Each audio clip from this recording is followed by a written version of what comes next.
You got to commit to skill building, practice, leveling up, and commit to the long haul, because all of that's also not even a 6 month to a 12-month window. I looked at it and was like, there's a lot of cash to grab, but what if we could also back that up with character, real substance, be world-class, be excellent at it, and actually provide real value and have real depth.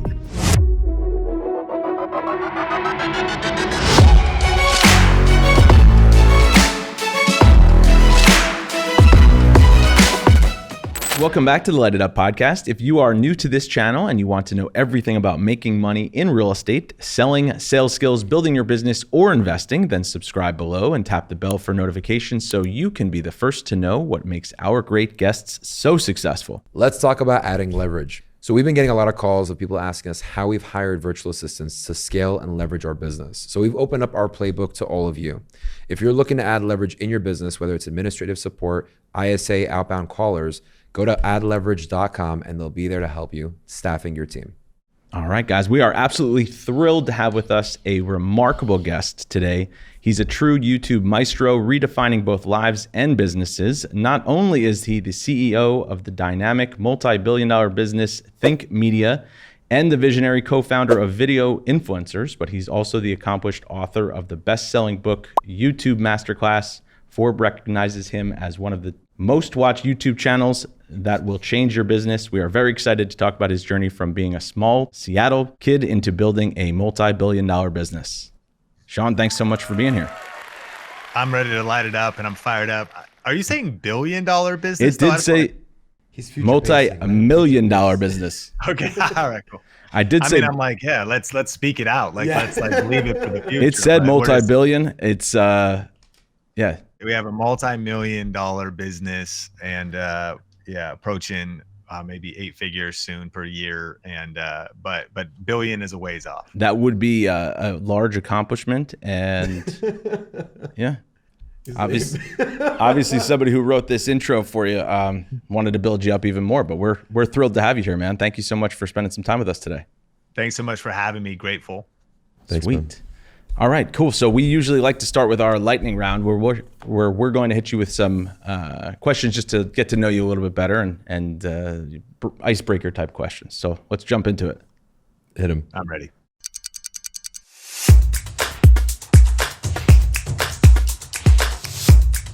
Audio Jungle. All right, you usually ask this question, but I'm going to hit it this time. Hit. All right, Sean, if you could only have 5 apps on your phone, what would they be? YouTube, CapCut, the YouTube Studio app, Instagram, Audible. All right. I like that. What are you most worried about with the next generation? I mean, as a person of faith, I am most worried about the decline in church attendance. I think that faith is a lot bigger than church, but I think that being a part of a healthy, life-giving local church community on a consistent basis brings a lot of stability, a lot of wisdom, and loneliness is skyrocketing more than ever with this next generation, depression, anxiety. And I think that a walk of faith and connection to a local church and discovering truth in the Bible is a good cure for a lot of the things that the next generation is facing. Yeah. Amen. Yeah. It's interesting because of course, a lot of what we talk about and a lot of the people that we bring on the show, whether they're video editors, whether they're YouTube people, we're all so tied into our computers and so drawn to, social media and content and all that stuff. So do you have children? Yeah, I got a 3-year-old and a 1-year-old. So just new dad. Yeah. So as they grow up, how do you sort of give them time to spend on social media and all those distractions like a YouTube and all that, but also, limit it? That's a question for me. Yeah. I think that one, I'm a digital immigrant. I think you guys are as well. That means you remember a time before the internet. Right. You remember when we used to go climb trees and we'd go home, open the mail, and AOL sent us a CDR, and we got 50 hours of free internet use. I remember that. Before we started to have to pay. I think the benefit of that is that you've learned not having the internet, you're in this environment where you didn't have it, so you bring wisdom from that into having it. Right now, this generation's being born into tablets. Like our 1-year-old can't even sort of tie his own shoes, can't even put on his own shoes. Right.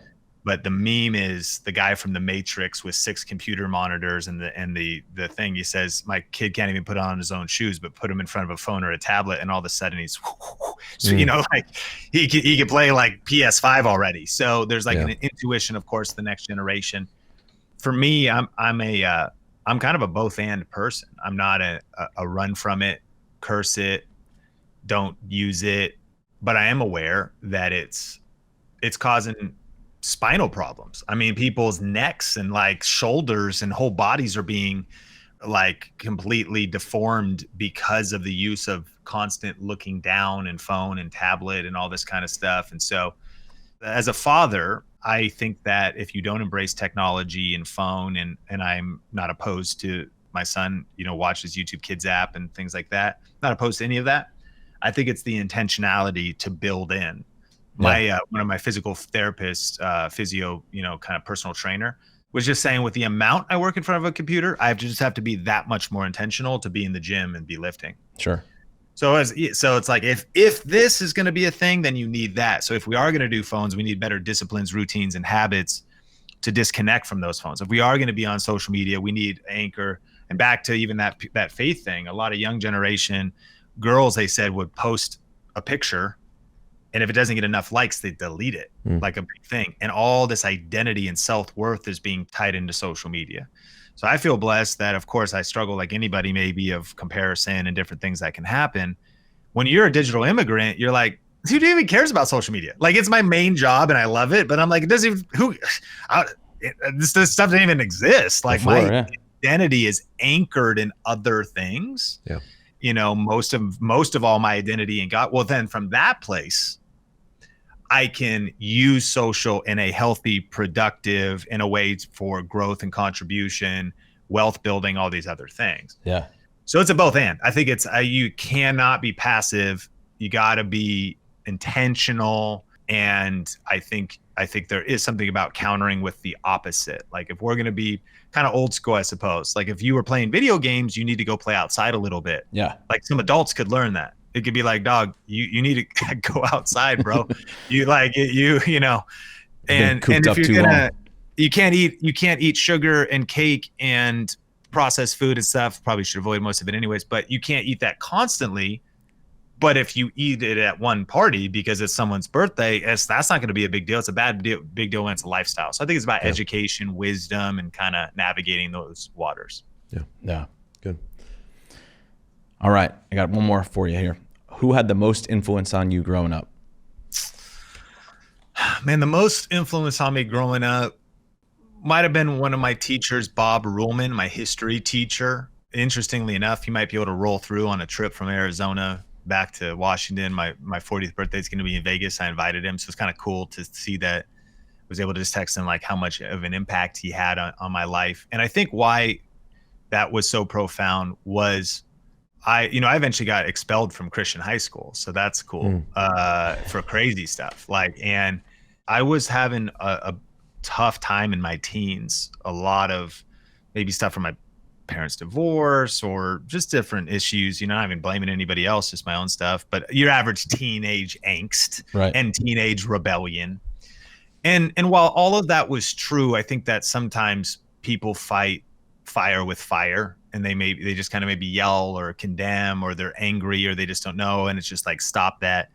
And where Bob Ruhlman's style was so, he really lets you know you were loved. He really lets you know you were cared about. You really let you know you felt saved. And I never thought that behavior that was wrong was being affirmed by him, but there was something that was healing and helpful when I was going through a really hard time, even though others maybe just would write me off because I was frustrating. So I'm telling you about that right now. I think there's a lot we can learn from that in terms of leadership, a lot we can learn in our relationships. Of course, you got to have hard conversations if someone is acting in a toxic or destructive way. But I think that that love and grace and patience with people are some powerful things that I want to be better at. And Bob Ruhlman definitely taught me some of those things. Yeah. Was he the one that gave you the camera? As far as career-wise, that would be, I started volunteering at a church in 2003. So I must have been 19 or 20. And then that was Jeff Moore's my youth pastor.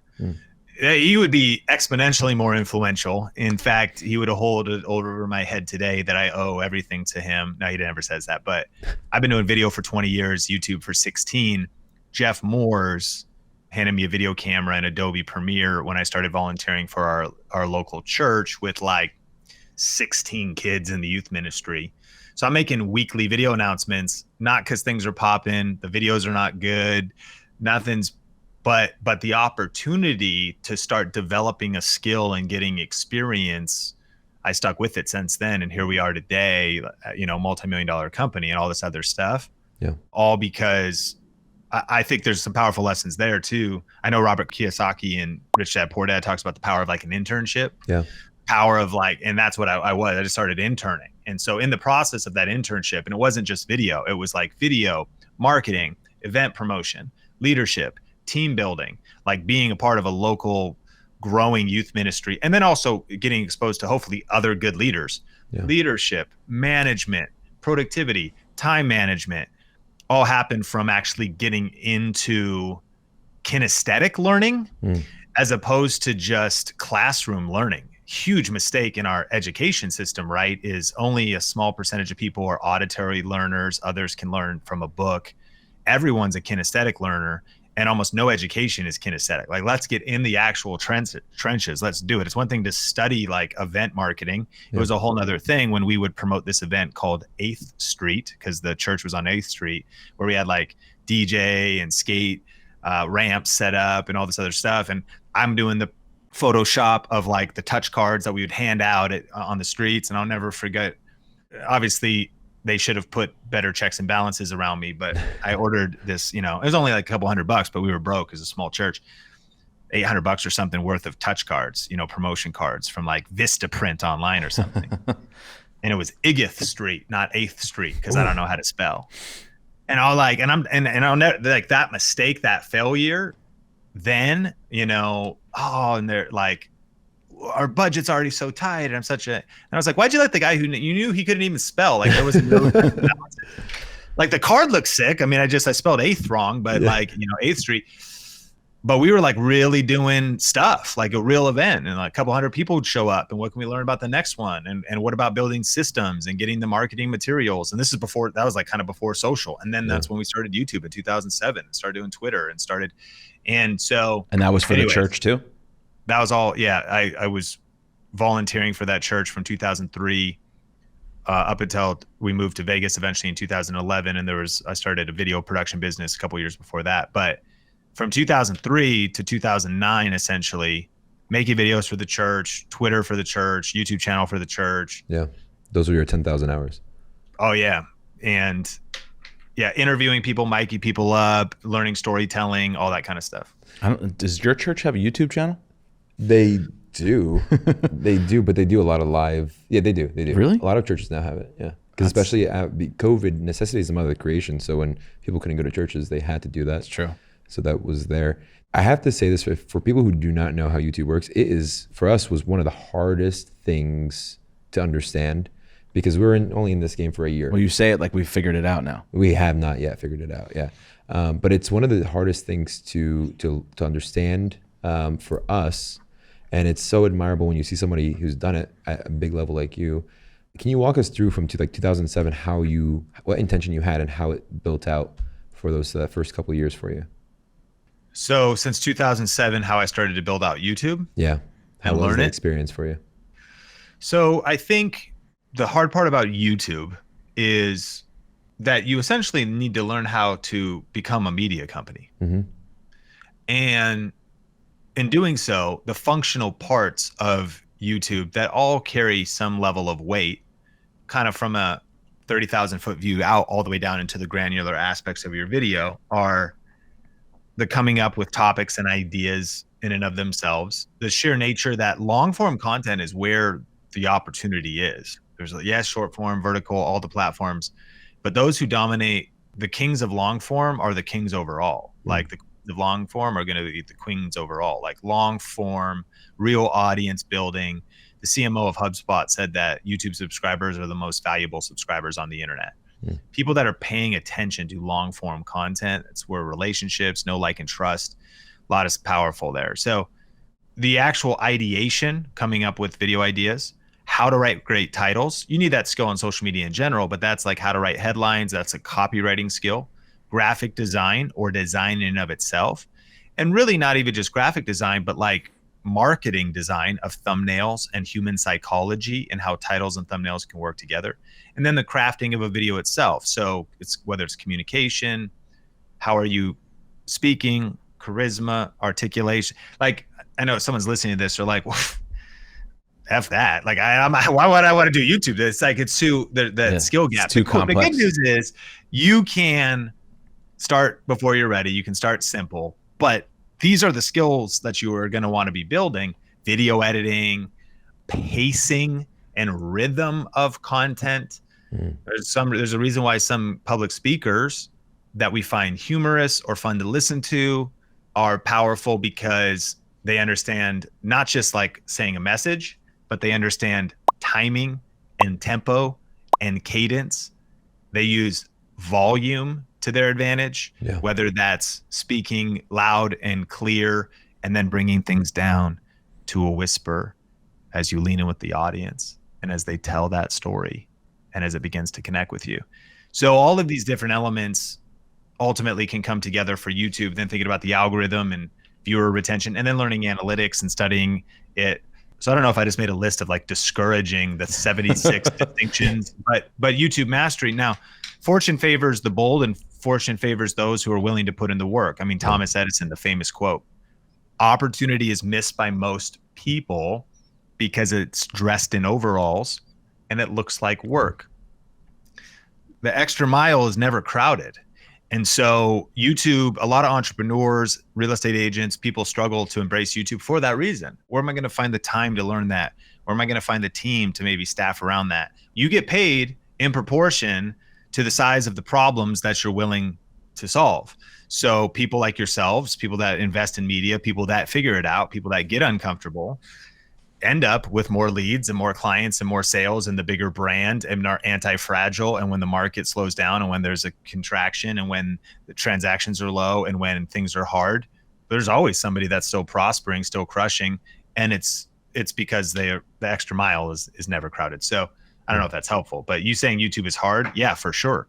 And there's a lot of, again, you could create some basic content and start before you're ready, but you got to commit to skill building, practice, leveling up, and commit to the long haul, because all of that's also not even a 6 months to a 12-month window. Let's build a media company for the next 5 to 10 years. Let's build a real estate empire, and let's build a personal brand that is known regionally, nationwide, globally, whatever it is you want to do. Let's kick open the door to all kinds of other revenue streams on the other side of personal branding. That's the reason to put in the work that it takes to master YouTube. Yeah. It's that Warren Buffett quote. It's like, invest in what you know. It's almost like, all right, if you're wearing Nike shoes, invest in Nike, right? If you're what video content you're watching, you should probably look at it and say, okay, if I'm attracted to this, and break it down. I'll tell you a story. When we first started this podcast, I was watching a bunch of true crime videos. I was like, hey, for really good storytelling, we should make it like a true crime video where I'm like, what would the producer be asking the person that they're interviewing right now? Wouldn't this be a good topic? And he was like, we're getting the hell out of here. You're not saying anything like that. But it was interesting to me. So I'm like, maybe it'll be interesting to other people. But then you have to learn, like you were saying, so many different skills. But at the same point in time, it really comes down, I feel like, and you probably know this more, you do know it more, it really comes down to being able to be versatile and adapting nonstop until you find what the audience actually appreciates and likes about you more than anything else.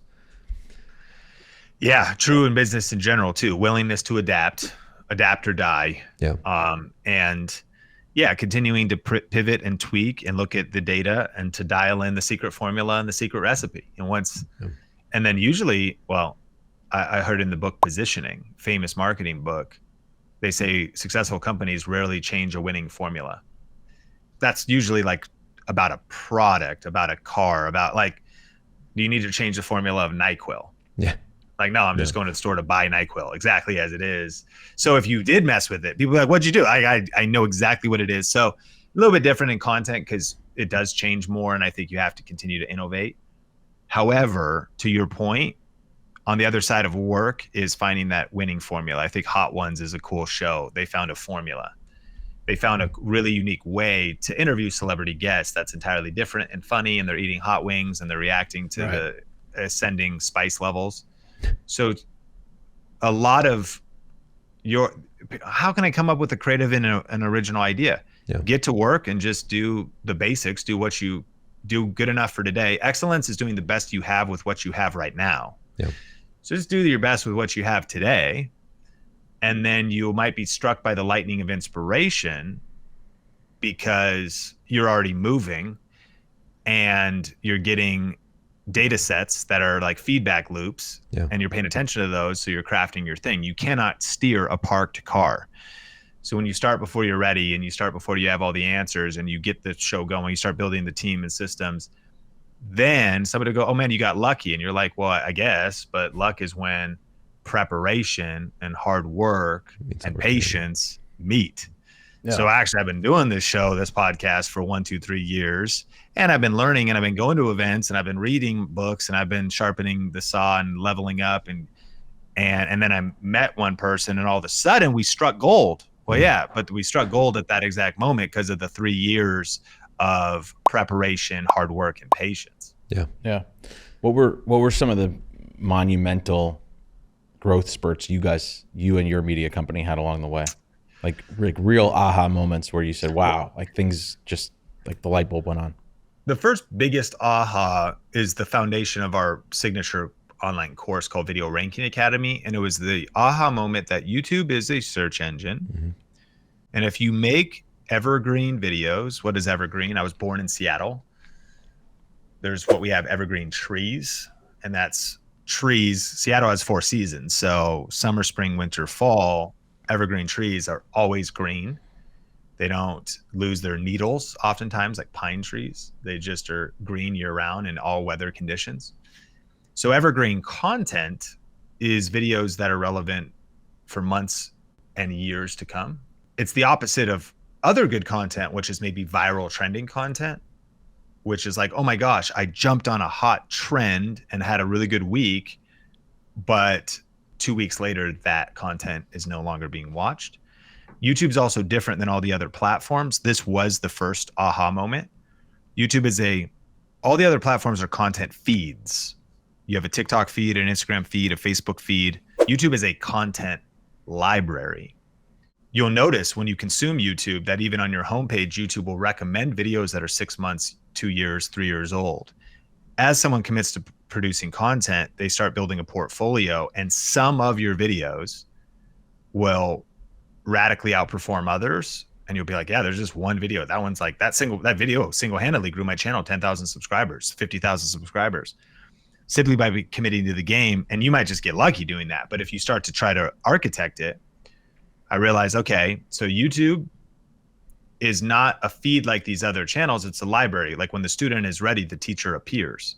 So if I make search-based content or content that solves specific problems or answers specific questions or reviews specific products, and if I just commit to doing that over time, a real estate audience understands this probably better than any other community because they understand the power of leverage, of appreciation, of, I'm going to pencil out a deal today. Of course, you want it to cash flow day one, but even not the greatest deal, after 10 years, everybody looks like a genius if you can just buy and hold and survive. So you understand leverage. You understand that it's just how many doors can I get, and it'll start to compound. Well, YouTube is similar. How many ranked videos can I get? And the second piece of that equation is how can I connect that to a passive income stream? Right. So if the video leads to an affiliate purchase and I get a commission, then I am actually making true passive income. I have thousands of videos doing that for me right now. Videos that are as old as 10 years old, that are still being viewed, that still pay me YouTube ad revenue, and that have links attached to them of maybe a tech product, a camera or light that I reviewed that someone clicks and I still get paid. So even though that really old video maybe only makes me $73 a year, I have thousands of them. And what's fascinating was maybe this was my parents who kind of raised me with like a Protestant work ethic. I was raised, I cut a lot of grass. It sounds funny, but like literally we lived on 6 acres and I had a push mower for our front yard. I used the weed eater to edge the front yard. Then we have like a larger field with a light riding lawnmower. And then we had like fields with a tractor and a mower deck. So so when I talk about like mowing lawns, I'm at like an industrial farm level. Yeah. So growing up with horses, shoveling horse manure and all this kind of stuff.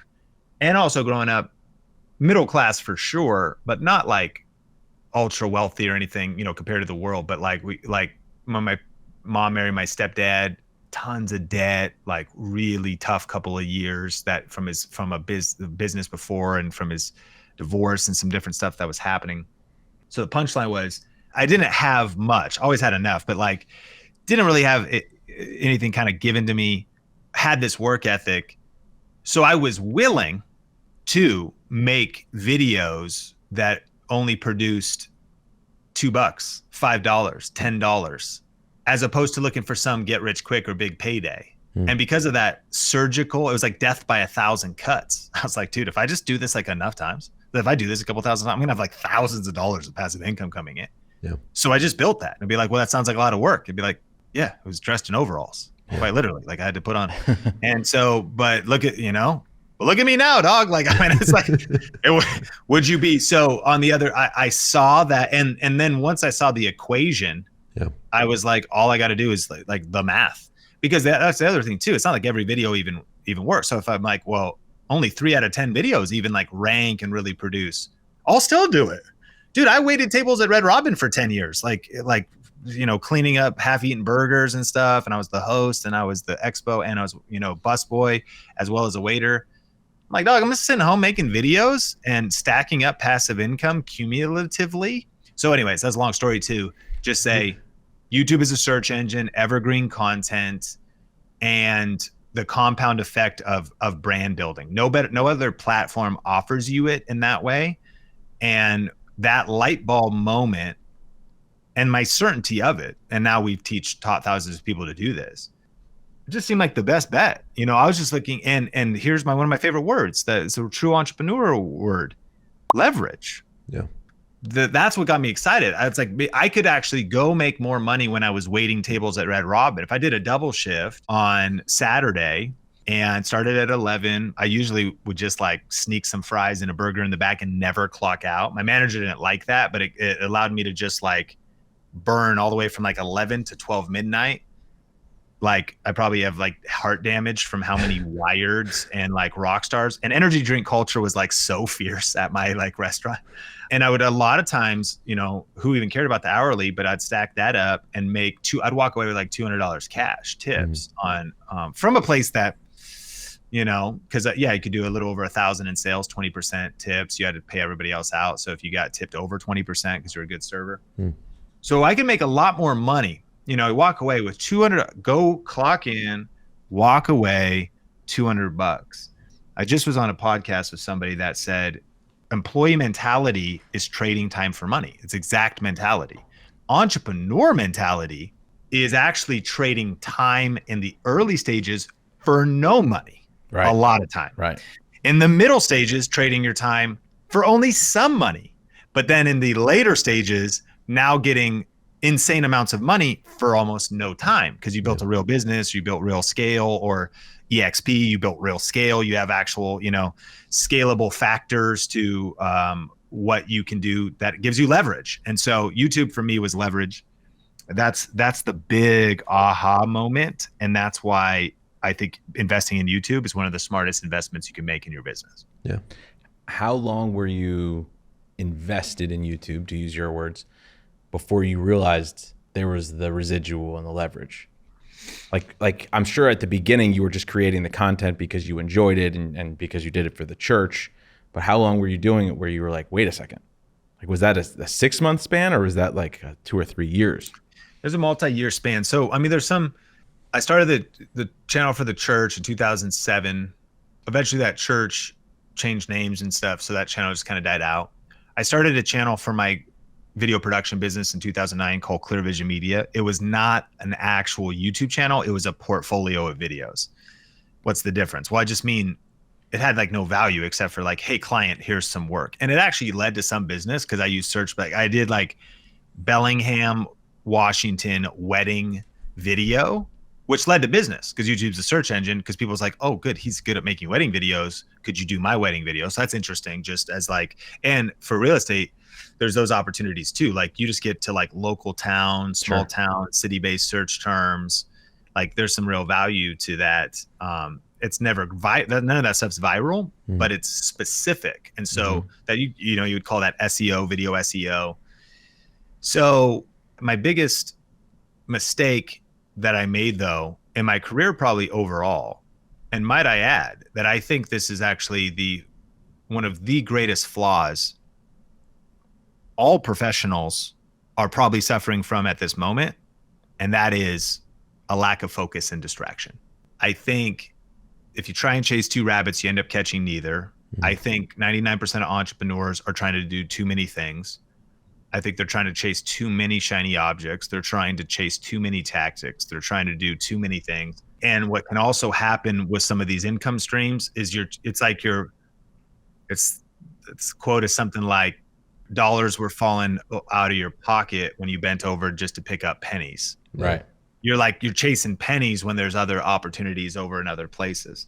So what happened to me was I was probably leaning more artist, less practical operator, business owner. And I just love creating content. So in 2010 rolls around, as that church was kind of going through a transition, we were in a bumpy season of life. And Jeff, the guy who originally got me into video, we started a channel called Think International, pure like kind of creative, nonprofit, just taking action in a hard season. Ended up 10,000 subscribers, 250 videos, opened a lot of doors. Money came in, but it was never like not enough, but like learned some things. Think Media, my channel today, started as a response to, as we started making that content, my video editing skills, my gear skills, people are like, dude, what camera are you, like, what gear are you using? How are you doing this? Your style is different than what everybody else is doing. So I was like, okay, well, I need a channel to put the camera stuff. Then I have my portfolio, my business still at the same time. And then I was like, well, I also want to be like a famous vlogger. And like, especially early on, that's like what everybody wanted because that seemed to be the method for YouTube. So I started another channel, and there, my friends, is the issue. So I had 4 channels. The distraction. Yeah, and being divided even in terms of the activities and strategies and things. And I tried to do all of them. So I was like, if my wife and I like did a trip, I would like shoot and edit a vlog, and then I needed to edit the recent faith-based interview we did, and then I'm like, let me keep these all sustained without dynamics like team systems for sure, personal, but only as a solo creator, not really leveraging into team. And not figuring out the shortest path to revenue. So, you know, even fast forward to today, I have suffered from the same thing. Started to actually have a lot of success, and even success can lead to like expanding your product line too much. You know, one really good signature course, then started like a membership site because there was people wanting it, and then had like these other spin-off products, and we're trying to service them all, and we're adding all this complexity, you know. And so that, I don't even remember how we got here, but that would be the difference, I suppose. And hindsight is 2020. All of that pain helped me get the clarity I have today, taught me all about marketing and niching down, helped me discern identifying the bright spots. You know, like there's a book called The Pumpkin Plan, and it's all about how to grow a prize-winning pumpkin, which summarizes this conversation basically perfectly, that the way you grow a prize-winning pumpkin is you have to actually cut off and kill all the smaller pumpkins. And so the way to actually grow a much higher profitable business and a much healthier business is you got to be willing to cut off the smaller pumpkins. And these are all these different distractions. For us, when we sunsetted our Inner Circle program, it was earning us $25,000 a month. So that became a very loud lesson to me, because I remember small town kid, college dropout. I thought if I ever made 6 figures a year, that would be like the absolute, like Macaulay Culkin in New York in the limo with the giant pizza box. And he goes, "This is the height of luxury." I thought six figures was going to be like that. Dude, I will be King Solomon at six figures. I'm Elon, like six figures. So $25,000 a month. And you cut it off. And just cut it off. Like, that sounds stupid. That's what, I mean, well, we're talking what? 200 grand. 300 grand a year? Let's cancel that 300 grand a year. Somebody listening to this needs to hear that, because but what I learned, this could go down to your time management, your productivity. I still suffer from this too. Like, I'm out here before I check out with like some online shopping, searching for promo codes. Like, you might get Sean out of the small town, but you can't get the small town out of Sean. Like, he's still out here, dog. Like, I'm trying to get 10 or 5% off. Dog, free shipping. Just buy the shoes, dude. Just who? You know, like, what are you looking for promo codes? So I think there's something about being frugal and being responsible, but to that point, sometimes I think we're focusing on way too many things, and we're trying to make $5 over here where we could schedule this thing to an extra $5,000 a month if we reevaluated our focus. So I don't remember where that question started, but no, that's good. Did you originally build the channel, I think, or how far into the creation of the channel did you realize that there was money to be made, I guess? Well, so then during that time, I started to make these trickles. I kind of got distracted with my personal channel, Sean Cannell, which didn't really have a clear brand to it, besides other than it was just me personally. And it was much more about like trying to take like one-off topics. And it all started with this video called Gift Ideas for Him. Because it just seemed like, okay, so people are searching for gift ideas for him. There could be a list of affiliate links, and I knew how to rank videos, and that video would make money, and it did. I eventually made like 25 of those. So gift ideas for photographers. My wife did some. Gift ideas for women. So side quest disclaimer, all of this pain and like I go back, it's like if I knew now what I knew then, I would do it differently. Yeah. However, all of these are the case studies and the stories which helped me become the video ranking expert. Yeah. Like, so, but maybe not the branding expert, because I wasn't really building a brand. Like, did I want to be the gift ideas guy? So I also would do these videos on that channel. It was just all over the place. That was the flaw of the channel, was I did like cooking videos, best greens powder. So that was a health thing. I was talking about like CBD drops, because it was just a personal brand of like products I was using, or like that were part of my life, that I just realized I could monetize, which was sort of this idea of like Gary V 2009, now's the time to cash in on your passion. And it was just like, anything I'm doing, I can make a video about it, rank it. And then also if there's a product related to it, have an affiliate. And then what that ended up helping me do, so I saw that it worked so early. In hindsight, I should have gone all in much earlier, but all in also, on which aspect? Or just like how I was 3 feet from gold. I like could have been full-time independent 6 months after I had this revelation, as opposed to needing to get another job. What ended up happening was in 2009 though, besides that church going through a really rough patch, and then we started Think International and I started my business, we also got hit by the Big Short. We got our first home was a lemon. I don't know if you can apply the term lemon to a house. It was, but like our first home, and we got it on an 80-20 arm declared income. Like, the only way we could afford it was by only eating ramen, like doing nothing, like giving blood every day. And then the stuff started to happen. Black mold in the first bathroom, black mold in the second bathroom. We would never turn it was old school baseboard heaters, and we had house hacking before the term existed. We had old school roommates, or we had my brand new couple, super thin walls, no master bathroom, no master bedroom was like 10 by 10. It wasn't a master bedroom. It was just 3 10 by 10 bedrooms, shared bathroom with 2 other dudes, me and my wife, super thin walls, no insulation. And there was a wood fire stove. And so we let them heat their bedrooms because they were small square footage with the baseboard heating.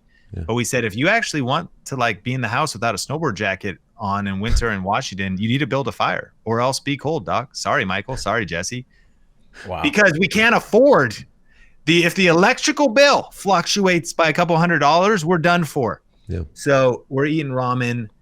I don't think we actually ever gave blood, but you got to get the joke. And then we rented that house and moved to another house because some pastors from the church and house hacked with an entire other family, because this house had a mother-in-law, 2 roommates, lived downstairs, and we lived in the smaller room, and then put tenants in that house, and it was losing $300 a month.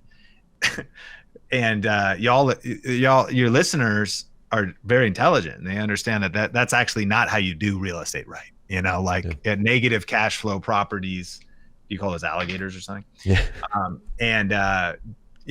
That's a bad strategy. Now, of course, everyone was going psycho, like, dude, appreciation is just survive. Like, just if you can just make it, and then everything crashes. Anyways, long detour. So our church was falling apart. We're losing our house. Once it all crashes, some roommates move out. We had to short sale one, the other one foreclosed, and then we were responsible for the 20%, which came after us later. It's a whole separate story. It's all interesting. And then my wife almost died. Okay. That's kind of the main point of this whole story. Is From like black mold? No, she went on a mission trip, and we got married at 21. 2 years later, she went to the Philippines, and then came home and was super sick, throwing up 5, 10, 15 times a day. Wow. She may have got a parasite or something, but what ended up happening was it triggered an idiopathic chronic illness called gastroparesis. But she went misdiagnosed from like 2007 to 2009. And by that time she had dropped to 82 pounds and had to get a feeding tube just to stabilize her weight before she ended up getting a gastric stimulator before they even knew what was going wrong. Wow. Rural hospitals, about an hour north of Seattle, treatment centers and stuff, no one knew that it was gastroparesis. Once we got to like a gastroenterologist in a big city, they also figured out what it was. But there was a medical error, and they placed the feeding tube wrong. So the first time we came home, when it was jejunum in her side, we came home and we started to do the liquid food, which instead of going into her stomach, it was filling up her body cavity, which will suffocate your organs and kill you quick. So we rushed her to the hospital, drove her to Everett in our Honda Civic to this Everett hospital. They stabilized her there, then put her in an ambulance and drove her to Seattle. And I was in the hospital with her for 6 days. Which channel?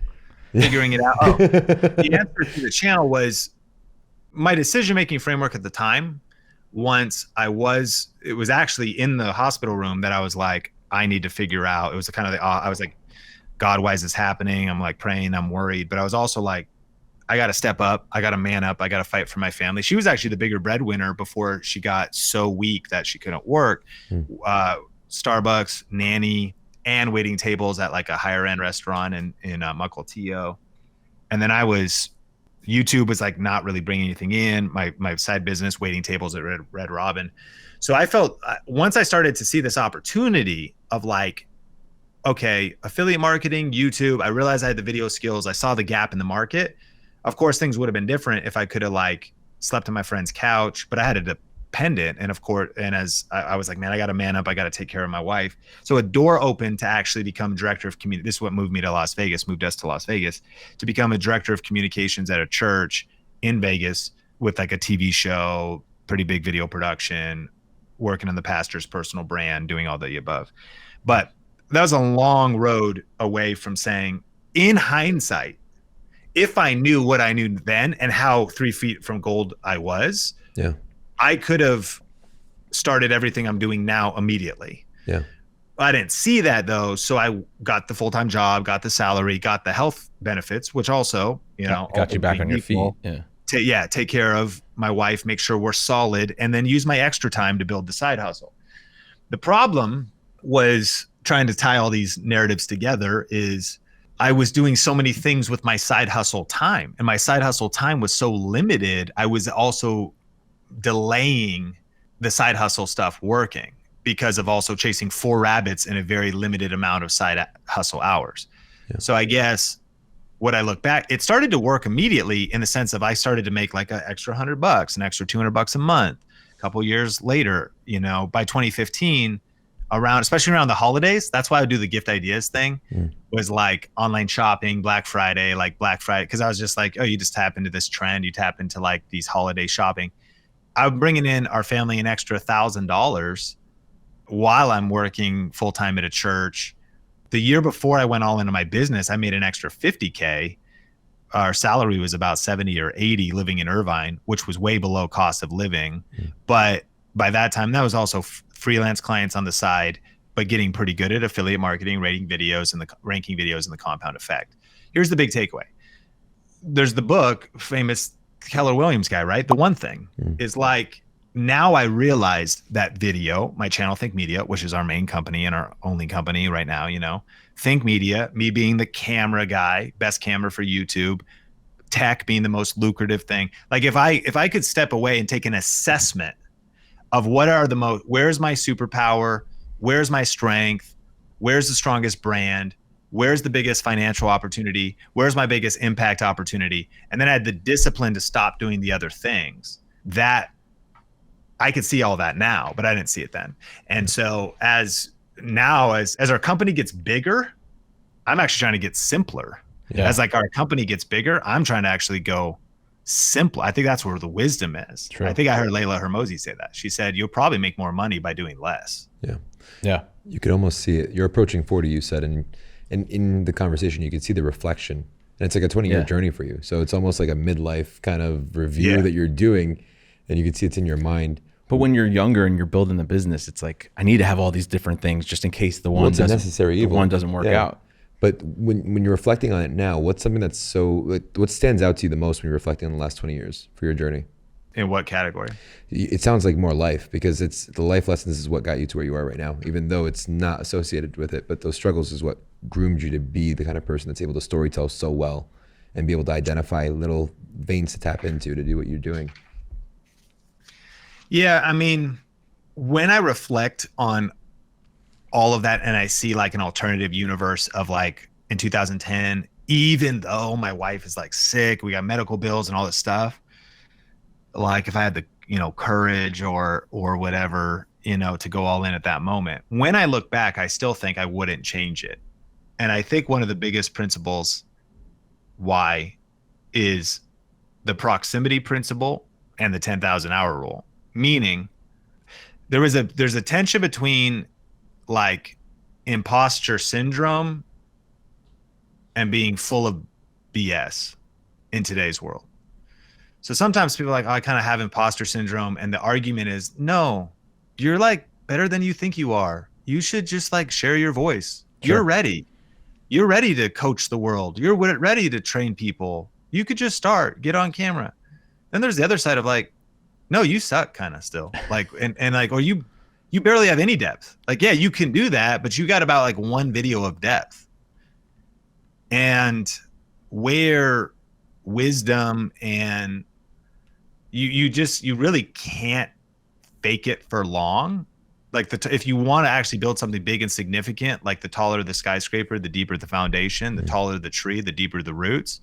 And if the tree goes really tall without deep roots, one storm comes and it can't weather the storm.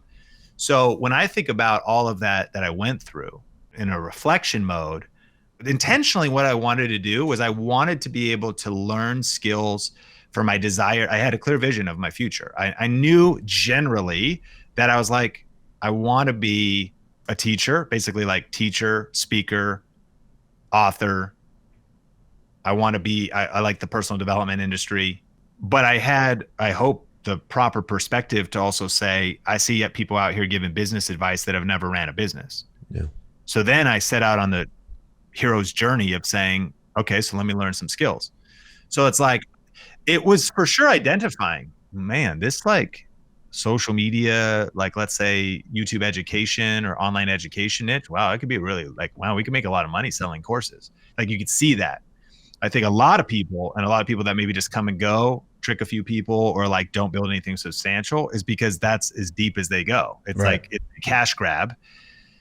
I looked at it and was like, there's a lot of cash to grab, but what if we could also back that up with character, real substance, be world-class, be excellent at it? and actually provide real value and have real depth. And then it was like, okay, so what's the next logical question? Well, how do you get the real depth? Is like, oh crap, pain, time, experience. The overall. And so my immersion by also saying yes to the position in Vegas, that's how the opportunity, I'm going to get to like work with a speaker that is a pastor speaker is traveling all over the world. I'm going to get to travel with them and learn from an all-time communicator who throws some of the conferences and has some of the best speakers come to it. And I could be on the front row and be in the green room with people like this, leveling up my skills. I want to do that someday, and I'm in no rush to do that. Let me just immerse myself in an environment that can help me grow. I want to be a leader someday and run a team. Let me get into an environment where I can actually be around leaders and actually run. So back to that kinesthetic learning. And that's what the proximity principle is, to close that loop. The proximity principle is asking who is doing what I want to do in the future, and how can I actually get in proximity with them? Of course, there's many dead men that have captured their wisdom in books. That's one way you get into proximity with them. Like you are they're talking to you. They wrote it down, so they're talking to you. It's one way. Of course, podcasts, but nothing beats getting in the room. Getting in the room, being around. So, and I wanted, and maybe I was driven by a chip on my shoulder to prove haters wrong, even if the haters were imagined. Like I was not going to shut my mind to the critiques of the personal development industry or course creation. And I wouldn't even say like the course creation industry in like 2009, because I wasn't even like, it was happening, but it wasn't really, it is now. And people are like, oh, you're just trying to sell your course. So it's like all of that was part. So in reflection, maybe the takeaway, and I am doing this now, and a takeaway to summarize for listeners is the real fast track is coaching and actual feedback. Of course, if someone's already listening to this, they already listen to podcasts and books, but if they haven't stepped up into getting someone to give you coaching and feedback would be the way to go a lot further faster. Because I look back and I see all this stuff now. I got to learn it kind of the hard way. I'm grateful I got to learn it the hard way. But I also I do believe I think I could have got both. I think if you rush it too fast, that's bad. Like if you give an adult steroids, the guy can get jacked. If you give a baby steroids, it'll kill him because it's too much acceleration. So I think that sometimes a lot of us could benefit from just being more patient, because you really wouldn't want your business to grow that fast. Maybe your business will break down or you'll break down in the process. It's something nice about what all of that season was also me probably becoming the man I needed to be, the character I needed to be, the personal development I needed to go through. But, if we went biblical, the trip for the Israelites in the wilderness, they ended up being there 40 years. It actually was just an 11-day journey. So it wasn't a one-day journey, but it wasn't a 40-year journey either. They wandered in circles because they never really got the lessons. They never really learned. I have always aggressively invested in my personal development, but I think if I could have gotten mentors earlier to speak into exactly what I was doing, and that did start to shift for me once I got those in about 2015. And maybe there wasn't really a ton of YouTube mentors 2010 to 2015. But anyways, that's a few thoughts. Love it. Awesome, man. Well, this has been great. We really do appreciate you spending some time with us. Sean, if anybody wants to connect with you, collaborate with you, purchase one of your courses, or sign up for an upcoming event, what's the best way for them to connect with you? Where do they get your book?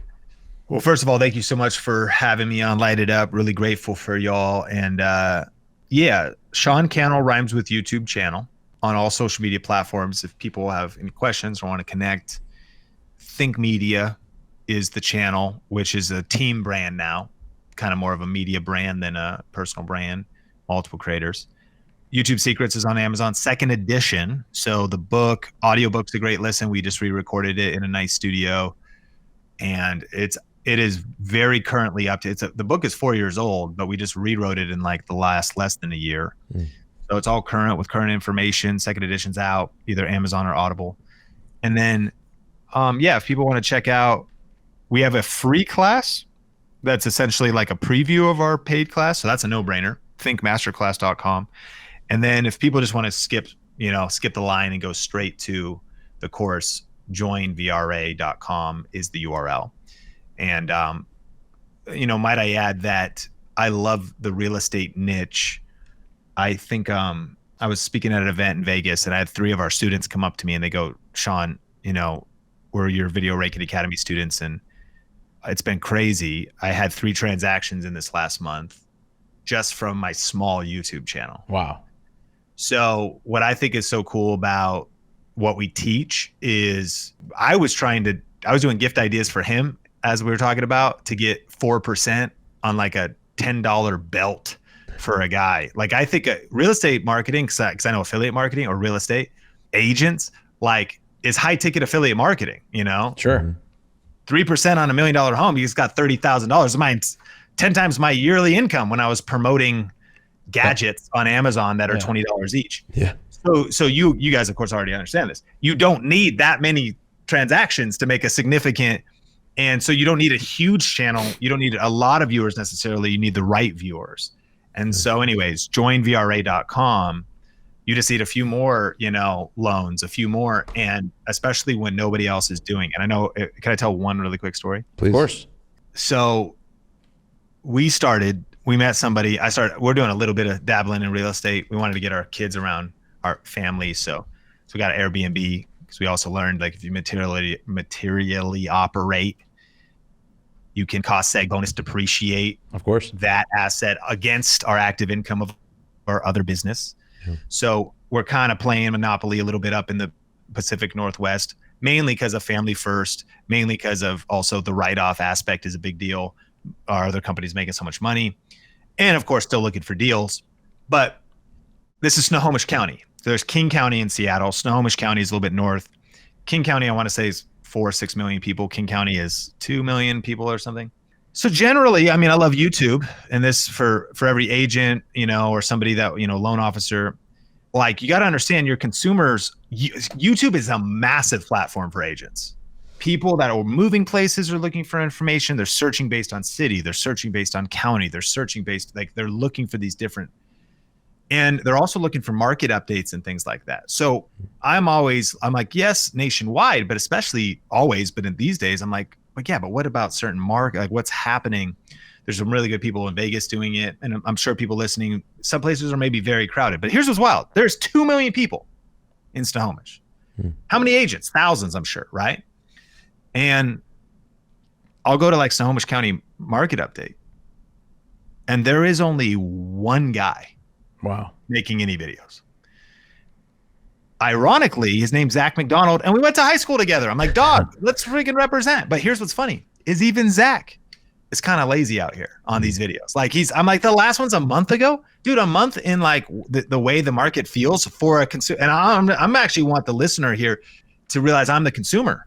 I'm like a retail shopper. Like, I'm not a real estate investor. I'm just trying to park money and, like, and so I am looking for that information. And I guess the punchline is there's a lot more white space than you think. Yeah. We're just making clear, valuable videos. Could be market updates, could be neighborhood tours, could be just different things you're doing. And even if transactions go really low, there's still going to be millions of transactions, nationwide, and you just need to get in front of those. Yeah. So for some people listening, I would just say it's going all in on YouTube, whether you go to joinvra.com or whatever, and figuring that out. Deals are waiting for you on the other side, and you're going to get a 5, 10, 100x return on investment of getting educated and getting the skill of YouTube. And how much you only need a deal to have it start to working.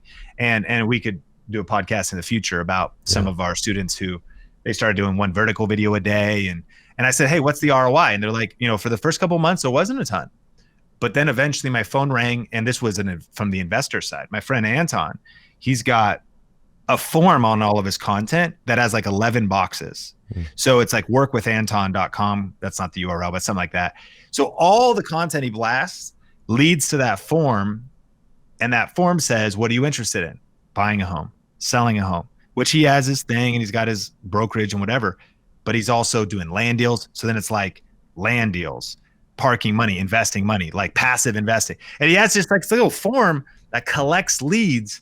So depending on what you want to build, just inbound, you're looking for money. You're looking for, you want to do transactions. You're looking for, I was just talking to somebody else who set up their YouTube channel was of course, there's the local thing. So they created this whole lead flow where they're essentially selling leads and monetizing leads in all the markets that they can't be in, because YouTube is potentially or it is nationwide. So anyways, that was a whole nother can of worms opened there. But if that sounds interesting to anybody, joinvra.com will break down our entire process. And it's also a cool asset. It's good for one business unit.